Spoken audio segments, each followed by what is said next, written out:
श्रीमद् भगवत गीता के ज्ञान की कथा प्रथम अध्याय प्रारंभ।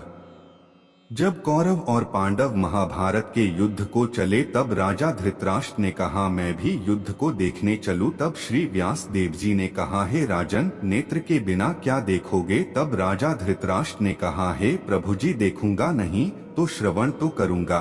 तब व्यास जी ने कहा, हे राजन, तेरा सारथी संजय जो कुछ महाभारत के युद्ध की लीला कुरुक्षेत्र में होगी सो तुझे यहाँ बैठे ही श्रवण करावेगा। व्यास देव जी के मुख से यह वचन सुन संजय ने विनती करी, हे प्रभु, यहाँ हस्तिनापुर में बैठे मैं कुरुक्षेत्र की लीला कैसे जानूंगा तथा राजा को किस भांति कहूंगा। तब व्यास जी ने प्रसन्न होकर संजय को यह वचन कहा कि हे संजय, मेरी कृपा से तुझे यहाँ ही सब दिखाई देगा। व्यास जी के इतना कहते ही उसी समय संजय की दिव्य दृष्टि भई और बुद्धि उसकी दिव्य भई। अब आगे महाभारत का कौतुक कहते हैं, सुनो। 7 अक्षौहिणी सेना पांडव की और 11 अक्षौहिणी सेना कौरवों की, यह दोनों सेना कुरुक्षेत्र में जा एकत्र भई।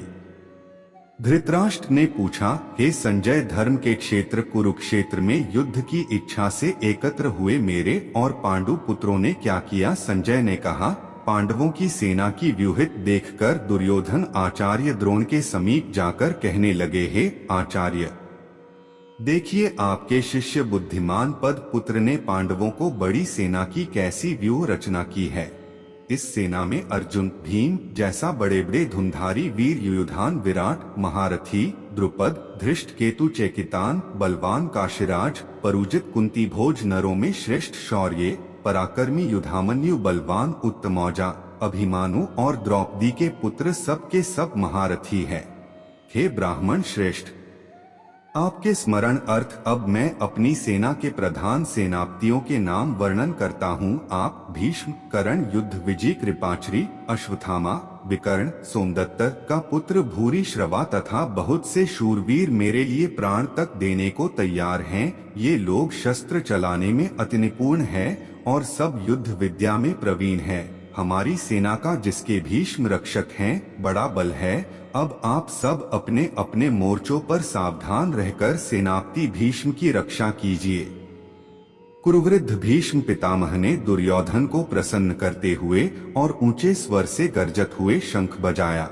फिर वहां चारों ओर शंखों, नगाड़े, ढोल, गोमुखादि अन्न के बाजे बजाने लगे, जिनका बड़ा भयंकर शब्द हुआ, जिसके अनंतर सफेद घोड़ों के बड़े रथ पर स्थित माधव श्री कृष्ण और पांडव अर्जुन ने भी दिव्य शंखों को बजाया। श्री कृष्ण पंच जन्म और अर्जुन ने देवदत्त नामक शंख को और भीषण कर्म करने वाले भीम ने पौड़ नामक बड़े भारी शंख को बजाया।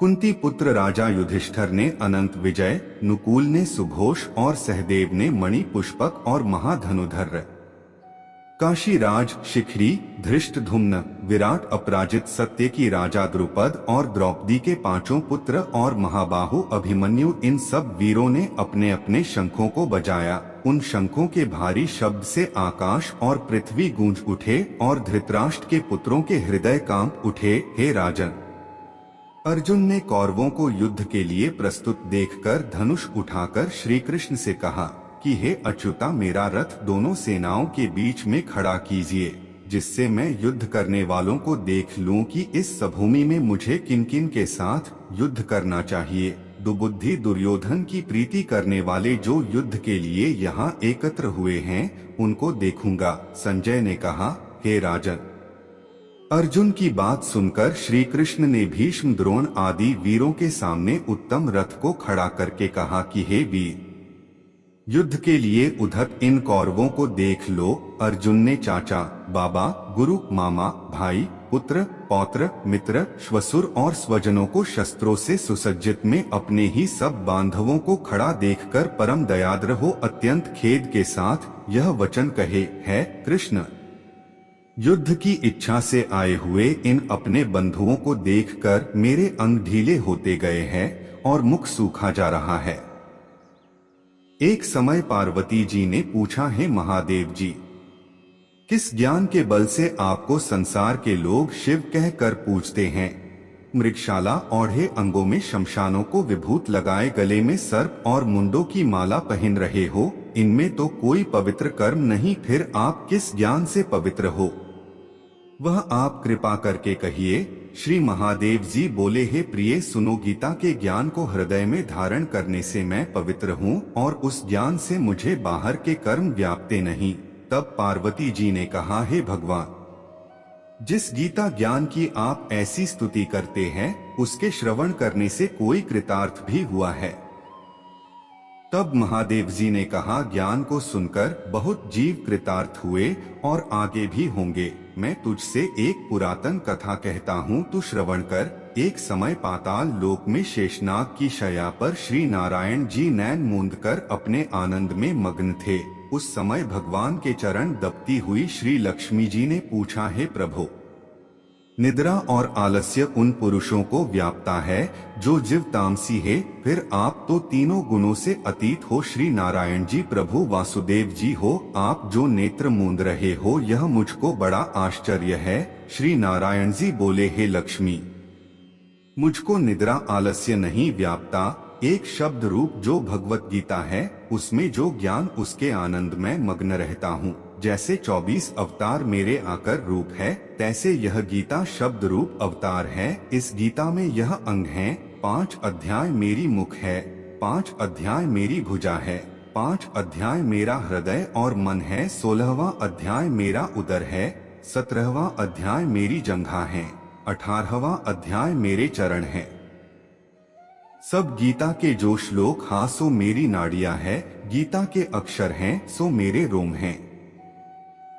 ऐसा जो मेरा शब्द रूप गीता ज्ञान है, जिसके अर्थ मैं हृदय में विचरता हूँ और बहुत आनंद को प्राप्त होता हूँ। श्री लक्ष्मी जी बोली, हे श्री नारायण जी, जब गीता का इतना ज्ञान है तो उसको सुनकर कोई जीव कृतार्थ भी हुआ है, सो मुझसे कहो। तब श्री नारायण जी ने कहा, हे लक्ष्मी, गीता ज्ञान को सुनकर बहुत से जीव कृतार्थ हुए हैं, सो तू श्रवण कर। शूद्र वर्ण एक प्राणी था जो चांडालों के कर्म करता था और तेल लवण का व्यापार करता था। उसने बकरी पाली। एक दिन वह बकरी चराने को बाहर वृक्षों के पत्ते तोड़ने लगा। वहां सर्प ने उसे डस लिया। तत्काल ही उसके प्राण निकल गए। मरकर उसने बहुत नरक भोगे। फिर बैल का जन्म पाया। जब बैल का जन्म पाया तो उस बैल को भिक्षुक ने मोल लिया। वह भिक्षुक उस पर चढ़कर सारा दिन मांगता फिरे।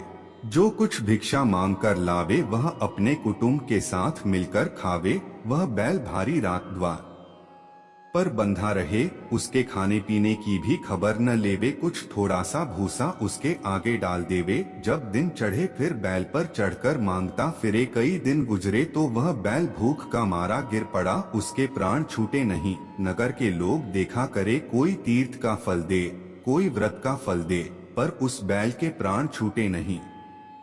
एक दिन गणिका आई। उसने मनुष्यों से पूछा, यह भीड़ कैसी है? तो उन्होंने कहा, इसके प्राण जाते नहीं, अनेक पुण्यों का फल दे रहे हैं तो भी इसकी मुक्ति नहीं होती। जब गणिका ने कहा, मैंने जो कर्म किया है जिसका फल मैं इस बैल को निमित्त दिया, इतना कहते ही बैल की मुक्ति हुई। तब उस बैल ने एक ब्राह्मण के घर जन्म लिया। पिता ने इसका नाम सुशर्मा रखा। जब बड़ा हुआ पिता ने इसको विद्यार्थी किया। तब इसको पिछले जन्म की सुध रही थी। यह अति सुंदर हुआ। इसने एक दिन मन में विचार किया, जिस गणिका ने मुझको बैले की योनि से छुड़ाया था उसका दर्शन करूं। विप्र चलता चलता गणिका के घर गया और कहा, तू मुझे पहचाना है? गणिका कहा, मैं नहीं पहचानती हूँ, तू कौन है? मेरी तेरी क्या पहचान है? तू विप्र, मैं वैश्या। तब विप्र ने कहा, मैं वही बैल हूँ जिसको तुमने अपना पुण्य दिया था। तब मैं बैल की योनि से छूटा था, अब मैंने विप्र के घर जन्म लिया है।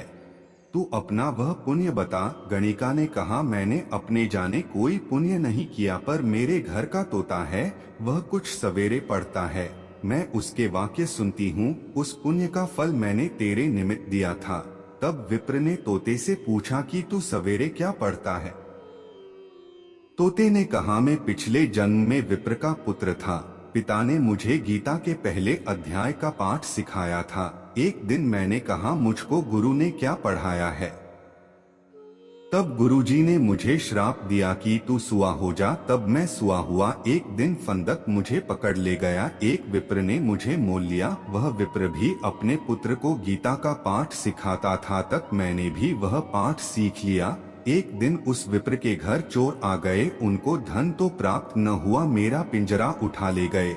उन चोरों को यह गणिका मित्र थी, मुझे इसके पास ले आए। सो मैं नित्य श्री गीता जी के पहले अध्याय का पाठ करता हूँ। यह सुनती है, पर इस गणिका की समझ में नहीं आता। जो मैं पढ़ता हूँ वहाँ पुण्य तेरे निमित्त दिया था। सो श्री गीता जी के पहले अध्याय के पाठ का फल है। तब विप्र ने कहा, हे तोते, तू भी विप्र है, मेरे आशीर्वाद से तेरा कल्याण हो। सो हे लक्ष्मी जी, इतना कहने से तोते की मुक्ति भी। गणिका ने भी भले कर्म ग्रहण किया। नित्य प्रति स्नान कर और गीता के प्रथम अध्याय का पाठ करे, इसके उसकी मुक्ति हुई। श्री नारायण ने कहा, हे लक्ष्मी जी, जो कोई अनजाने से भी गीता का पाठ करे या श्रवण करे, उसका को भी मुक्ति मिलेगी।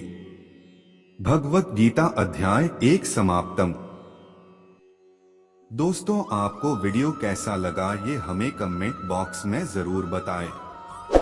अगर आप चैनल पे नए हैं तो सब्सक्राइब करें और बेल आइकॉन पर क्लिक करें ताकि वीडियो डालते ही आप तक नोटिफिकेशन पहुंचे।